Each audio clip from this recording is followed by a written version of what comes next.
నాతో పాటు మా జిల్లా కాంగ్రెస్ అధ్యక్షులు ఎమ్మెల్యే సత్యం గారు, నగర కాంగ్రెస్ అధ్యక్షులు అంజన్ గారు, నరేందర్ గారు, సిరిసిల్ల అధ్యక్షులు చాలామంది మిత్రులు, కరీంనగర్కి ఒక వేరే ఫంక్షన్ కోసం రావడం జరిగింది. ఈ రాష్ట్రంలో జరుగుతున్నటువంటి నిన్న ఇవాళ జరిగినటువంటి రంగం చూస్తూ ఉన్నాను. గత ప్రభుత్వం చేసిన అప్పుల విషయంలో లెక్కలు యథావిధిగా ఉన్నవి చెప్పినందుకు హరీష్ రావు గారు, కేటీఆర్ గారు ఆక్రోశం కలుగుతూ ఉన్నారు.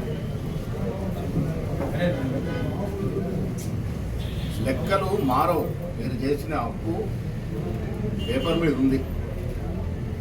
మీరు 10 ఏళ్లలో తీసుకొచ్చిన అప్పు ప్రభుత్వ పరంగా కాకుండా సొసైటీలు ఏర్పాటు చేసి, కార్పొరేషన్లు ఏర్పాటు చేసి, ఒక దూరదృష్టి లేకుండా, ఒక విజన్ లేకుండా ఇప్పటి ముప్పటిగా అప్పులు తెచ్చారు. అది వల్ల భారమే కూర్చుంది. 2023లో కాంగ్రెస్ పార్టీ అధికారంలోకి వచ్చి రేవంత్ రెడ్డి గారు ముఖ్యమంత్రి అయిన తర్వాత సరాసరిగా నెలకి 6,500 కోట్లు మీరు చేసిన అప్పుకి ఇన్స్టాల్మెంట్ వడ్డీ రూపాయలు కడతా ఉన్నాం. ఇది వాస్తవం. లెక్కలు చెప్పేటప్పుడు, మంత్రులు మాట్లాడేటప్పుడు 1-6 తేడా ఉంటే ఉండొచ్చు. కానీ మీరు చేసిన అప్పు అక్షరాల 7-7.5 లక్షల కోట్ల పైపాటే. అప్పు చేశారని చెప్తే, లెక్కలు చెప్తే బాధేస్తూ ఉన్నారు. ప్రజలు మీ రాష్ట్రాన్ని అప్పులో మహిళ ముంచారని, ఇంకా ఉంటే ఈ రాష్ట్రాన్ని మొత్తమే కుదవబెడతారనే బాధతోనే మిమ్మల్ని గద్దెదించినారు. గద్దెదించిన తర్వాత పార్లమెంట్ ఎన్నికల్లో 0 సీట్ ఇచ్చినారు. అంటే తెలంగాణ రాష్ట్ర ప్రజలు ఇంకా చాలు, మీ పరిపాలన, మీ పార్టీ చాలనే మాట చెప్పకనే చెప్పినారు. ఇలా కాంగ్రెస్ పార్టీ అధికారంలోకి వచ్చిన తర్వాత మీరు 10 ఏళ్ళు ఏదో ఊరడించి అందరిని ఆశల పల్లకిలో కూర్చోబెట్టి మోసం చేశారో, డబుల్ బెడ్రూమ్ల పేరిట కానీ, ఉద్యోగాల పేరిట కానీ, ఇవన్నీ ఇలా కాంగ్రెస్ పార్టీ ఇస్తూ ఉంటుంది. అధికారంలోకి వచ్చిన 15 మాసాల్లోనే దాదాపు 50,000 ఉద్యోగాలు ఇచ్చాము. ఇవాళ దాదాపు 70,000 పైగా ఉద్యోగాలు, ప్రభుత్వ ఉద్యోగాలు ఇచ్చినాం. డబుల్ బెడ్రూమ్ పేరిట ప్రజలను మోసం చేస్తే ఇందిరమ్మ పేరిట ఇందిరమ్మ ఇల్లు ఇస్తాం. ఇలా అర్హత కలిగి ఏ పేదవాడు కూడా ఇల్లు లేకుండా ఉండకూడదు గ్రామాల్లో అని నియోజకవర్గానికి 3,000 ఇల్లు ఇచ్చాము. ఇంకా ఇస్తా ఉన్నాం సర్ప్లస్గా. 200 లోపు యూనిట్లు కరెంటు కాల్చుకుంటే 0 బిల్లు ఇస్తా ఉన్నాం. మీ హయాంలో 4,000, 5,000 కట్టేటట్టు పరిస్థితి. మీరు 10 ఏళ్ళు ఊరడించి రుణమాఫీ 10,000 కోట్లు ఇవ్వకుంటే మేము ఏకకాలంలో 23,000 కోట్లు ఇచ్చాము. 2 లక్షల మేరకు రుణమాఫీ చేయగలిగాం. ఇన్ని ఇస్తుంటే కూడా ఇవాళ సోషల్ మీడియాను ఆధారం చేసుకొని అబద్ధాలు ప్రచారం చేస్తూ దుమ్మెత్తిపోసే ప్రయత్నం చేస్తూ ఉన్నది రాష్ట్ర ప్రజలు. మీరు చేసిన అప్పు తెలుసు, మీరు చేసినటువంటి అప్రజాస్వామిక పాలన తెలుసు. మీ హయాంలో జరిగిన కాళేశ్వరం ప్రాజెక్టు పేరిట 1,20,000 కోట్లు గోదావరి నదిలో పోసిన తీరు తెలుసు. భూముల లూటీ తెలుసు, అరాచకం తెలుసు. కరీంనగర్లో, సిరిసిల్లలో ఇసుక మాఫియా, మీ కనుసనలు నడిన ఇసుక మాఫియా యువకుల్ని తొక్కించిన సంఘటనలు మర్చిపోలే. పోలీసులతో విపరీతంగా కొట్టించి సంసారం పనికి రాకుండా చేసిన సంఘటనలు మర్చిపోలే. మీ నిర్వాహకం ఏది మర్చిపోలే. అన్ని ప్రజల మధ్యలో వెళ్తూ ఉన్నాయి. ఇలా ఈ రాష్ట్రంలో మంచి పాలన జరుగుతూ ఉంది. ప్రజలకి సంక్షేమంతో పాటు మీరు 10 ఏళ్ళు పాలించి కనీసం ఒక 25,000 కోట్ల విదేశీ పెట్టుబడులు తీసుకురాకపోయారు. ఇవాళ ఈ రాష్ట్రంలో 30 మాసాల్లో కాంగ్రెస్ ప్రభుత్వం దాదాపు 6 లక్షల పైబడి విదేశీ పెట్టుబడులు తీసుకొచ్చినాయి. 60-70% ఎంత టేకాఫ్ అయినా కొన్ని వేల ఉద్యోగాలు వస్తాయి. ఒకవైపు సంక్షేమం, ఒకవైపు అభివృద్ధి, అన్నీ కూడా సమానంగా పోతా ఉన్నాయి. ఇది భరించుకోలేక మాకు లోకల్ చెందిన వాళ్ళు అక్కడితో మాట్లాడుతూ ఉన్నాం. మరొక వైపు బండి సంజయ్ గారు, మీ జిల్లా వాసు, కాంగ్రెస్ బీఆర్ఎస్ ఒకటంటారు. సంజయ్ గారు తెలుసుకోవాల్సింది 10 ఏళ్ళు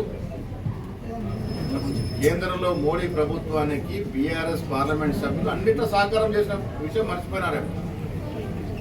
ఆ 10 ఏళ్లలో రాష్ట్రపతి ఎన్నిక, ఉపరాష్ట్రపతి ఎన్నిక, పార్లమెంట్ స్పీకర్ ఎన్నిక, డిప్యూటీ స్పీకర్ ఎన్నిక, ట్రిపుల్ తలాక్ బిల్లు, ఆఖరికి రైతు వ్యతిరేక చట్టాలకు కూడా బీఆర్ఎస్ ఎంపీలు మీకు ఓటేసినారు. మీరు లోపైక ఒప్పందం నుండి పనిచేసినారు, చీకటి సంసారం చేసినారు. పైకి మాత్రం పడినట్టుగా నటించినాడు. కేసీఆర్ నటించినట్టు మోడీ నటించారు. మీరు ఒకటి, ఇవాళ కూడా ఒకటిగానే ఉన్నారు. ప్రజల అనుమానం ఉంది రేపు కలిసి మీరు పోటీ చేస్తారని. అఖిల భారత బీజేపీ అధ్యక్షుడు వస్తే ఏదో జరిగిపోయిందని బండి సంజయ్ చెప్తున్నారు. బట్ మన 2000 మందిని పోగు చేసుకునే పరిస్థితి ఇది. నవీన్ గారి కార్యక్రమాలన్నీ కూడా అట్ట ఫ్లాప్ అయినాయి. ఒక్క చోట కూడా ప్రజల నుంచి స్పందన రాలే. మీరు పోగు చేస్తే మంది రాలే. జాతీయ అధ్యక్షుడు వస్తే కూడా సక్రమంగా కార్యక్రమాలు చేసుకోవాలని మీరు ఈ రాష్ట్రంలో ఏదో వెలగబెడతారంటే ప్రజలు నమ్మే పరిస్థితి లేరు. 12.5 సంవత్సరాలుగా కేంద్రంలో బీజేపీ పార్టీని దేశ ప్రజలతో పాటు రాష్ట్ర ప్రజలు కూడా చూశారు. ఏ సామాన్యుడికి ఏం మురగబెట్టారు మీరు? ఏ సామాన్యుడికి ఉద్యోగం ఇచ్చారు? 2 కోట్ల ఉద్యోగాలు, 2 ఉద్యోగులు ఇచ్చారు. ఉన్న ఉద్యోగులు బీకేశారు. ఉన్న ప్రభుత్వ రంగ సంస్థల్ని కుదబెట్టారు, లేక నమ్మేశారు. ఇలా డీజిల్ ధర, పెట్రోల్ ధర, కరీంనగర్లో ఒక సామాన్యుడు పెట్రోల్ బంకులు వెళ్ళి సైకిల్ మోటార్లో పెట్రోల్ పోసుకోవాలంటే మరి పరిస్థితి ఏముంది? మన్మోహన్ సింగ్ సమయంలో ఇంటర్నేషనల్ మార్కెట్లో క్రూడాయిల్ ధర గ్యాలన్కి $158 ఉండే. ఇలా $50 పడిపోయింది. మీరు మాత్రం పెట్రోల్ డీజిల్ ధరలు పెంచేశారు. కూరగాయల ధరలు ఏమున్నాయి? నిత్యావసర సరుకుల ధరలు ఏమున్నాయి? ఏ సామాన్యుడికి లాభం జరిగింది? అదాని అంబానీలను పెంచి పోషించడం తప్ప, సంపన్నులను మరింత సంపన్నులు చేయడం తప్ప మోడీ గారు ఏమైనా ఘనత సాధించినా బండి సంజయ్ గారు చెప్పాలి. ఏది చేయకుండా మతాలు, కులాల మధ్య చిచ్చు పెట్టి ఎప్పటికప్పుడు గెలవాలని ప్రయత్నం చేసే మీకు తెలంగాణలో నూకలు చెల్లినయి. దేవుడి పేరు చెప్పి ఇంకా ప్రజల్ని మోసం చేస్తారంటే ప్రజలు నమ్మే పరిస్థితి లేరు. ఇలా ప్రజలు అడుగుతున్నారు, ఏ పార్టీ మాకేమిచ్చిందని, ఏ పార్టీ బీద పిల్లలకి ఏం చేసిందని, మా జీవన పరిణామాలు ఏమైనా పెరిగినాయని అడుగుతా ఉన్నారు. అది మీ వల్ల కాలే. 12.5 సంవత్సరం మీ వల్ల కాలే. 3 సార్లు కూడా దేవుడి పేరు మీద ఓట్లు అడిగారు. ఇక చెల్లిపోయింది. దేవుడి పేరులో ఓట్లు అడుగుతూ కూడా ఓట్లు రాలే పరిస్థితి లేదు. ప్రజలు చూస్తూ ఉన్నారు, ప్రజలు గ్రహిస్తూ ఉన్నారు. ఎవరు మా కోసం పనిచేస్తూ ఉన్నారు, ఎవరి వల్ల మా జీవితాలు బాగుపడుతున్నాయని ప్రజలు గ్రహిస్తూ ఉన్నారు. ఈ రాష్ట్రంలో కాంగ్రెస్ పార్టీ పేద ప్రజల అభ్యున్నతి ధ్యేయంగా పనిచేస్తూ ఉంది. ఒకవైపు అభివృద్ధి, ఒక సంక్షేమం ఇచ్చుకుంటూ పోతూ ఉంది. కరీంనగర్ గడ్డ మీద చెప్తా ఉన్నాయి. ఈ రాష్ట్రంలో జరిగిన ఎన్నికలు, సర్పంచ్ ఎన్నికలు చూసాం, మున్సిపల్ ఎన్నికలు చూసాం. రాష్ట్రంలో మెజారిటీ కాంగ్రెస్ వైపు వచ్చినారు. రేపు జరిగే సార్వత్రిక ఎన్నికల్లో కూడా కాంగ్రెస్ పార్టీ అత్యధిక సీట్లు గెలుచుకొని మళ్ళీ అధికారంలోకి వస్తుంది. కోల్కాపీ వివరాన్ని కొనసాగిస్తున్నారు, విచారణ కొనసాగుతుంది. ఒక షార్ట్ షీట్ ప్రజాస్వామిక దేశంలో